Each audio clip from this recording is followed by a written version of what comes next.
gold price is really being buoyed by fear and panic in the market. He doesn't think that there is fear and panic. What is your view? I think there's a lot of uncertainty, most definitely. If you look at the gold price, it's not really a gold story, and I'm certainly not a gold bull. I think this is more a dollar story. Remember, gold price or gold is a currency, and you can compare gold to another currency, and the other currency is the dollar, for instance. Now, if the one currency's yield falls to close to zero, then the other currency becomes more attractive, and that's essentially what is happening here. And I know that many analysts are saying they're not worried about inflation, and I'm not worried about inflation in the US yet. But what I have seen in the last couple of days is that the US bond market is getting weaker.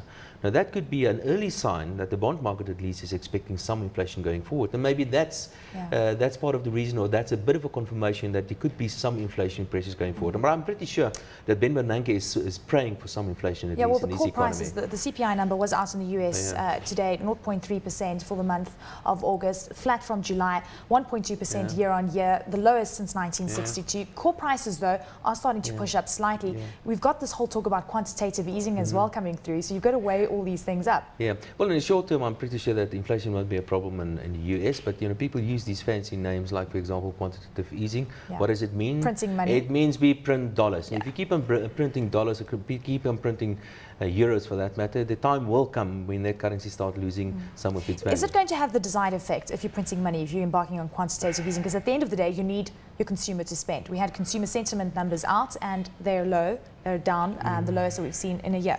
Well, that's what got them into trouble in the first place. Very low interest rates, far too low, a huge fiscal deficit, far too much state expenditure, far too much state interference or political interference on all sort of things like in the housing market in the US, for instance. And they're trying to fix the problem with exactly what started the problem in the first place.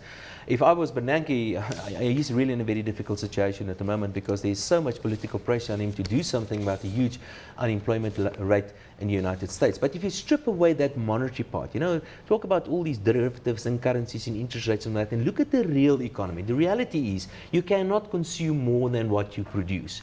The day will come where we have to start producing more than what you consume. And that's where the Americans are at the moment. And what the American authorities are trying to do is to push them to consume even more and try to get the economies going in the whole process. Of course, if the Chinese start consuming, that will save all of us from a lot of trouble. But the Chinese, obviously, they have a lot of interest in their export sector as well. So the Chinese probably not going to come to the party in a big way anyway. Yeah, well, it's been interesting to watch the tug of war that has been ensuing when it comes to currencies, because you've got a lot of pressure coming through from the US for the yuan to be strengthened. You've got Japan intervening in the market. You've got the Swiss intervening as well. You've got New Zealand and South Africa constantly talking about it. We know Brazil has intervened. We've been seeing Tobin taxes being formulated in various emerging markets, and it's all about a weak currency story at this point. And it's kind of scaring investors away because no one's sure where things are going. Well, that's one way of looking at it, but there's another way of looking at it as well. Remember, everybody wants a weak currency because it makes you more competitive internationally. But there's another way to improve your competitiveness, and I think this is a very important lesson to our local,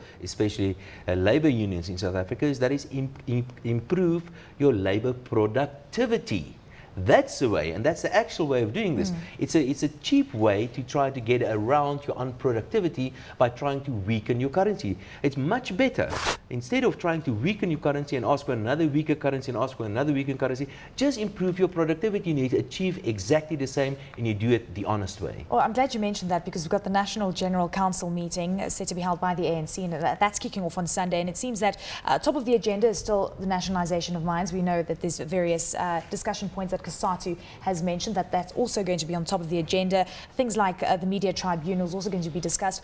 Should productivity be one of those key elements? And do you think it's going to be discussed, Dawie? No, of course not. Productivity, in their views, is certainly not a problem. It's not going to be discussed, but what probably going to be discussed is something, what are we going to do about the rand? It is too strong, apparently. That will be discussed.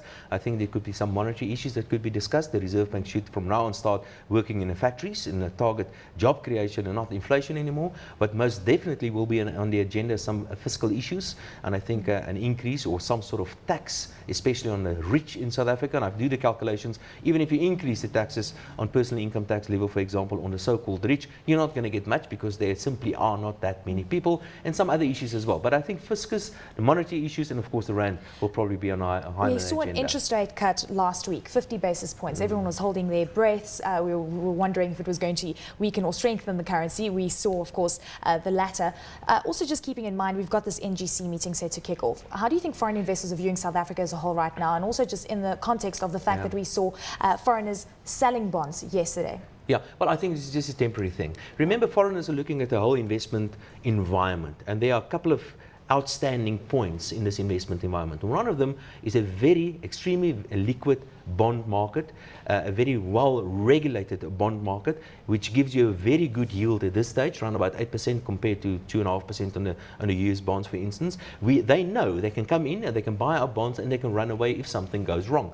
Now, the foreigners already bought something like 100 billion rands, close to 100 billion on bonds only since beginning of this year. Now just imagine they're buying bonds because they can get out of bonds very quickly. But just imagine if instead of buying bonds, they invested that in factories. Just imagine what that would have done to the South African economy. But I think what is happening just before the weekend, there's some uncertainty on what's going to happen next week. And I think the foreigners are just taking some of their money out. I think this is just a temporary bit of a setback on the bond market. And I won't be surprised if we see the bond market significantly stronger. And with that, the rand going through 7 as well. What are you focusing on next week? We've got talk of QE2, and we've got a lot of debt worries emerging from Ireland as well, intervention of central banks. Dawie, what do you think is on tap next week? Internationally, I will certainly keep an eye on the US bond market and, of course, the gold price. That is certainly something. And, of course, locally, you have to see what's going to happen in Durban.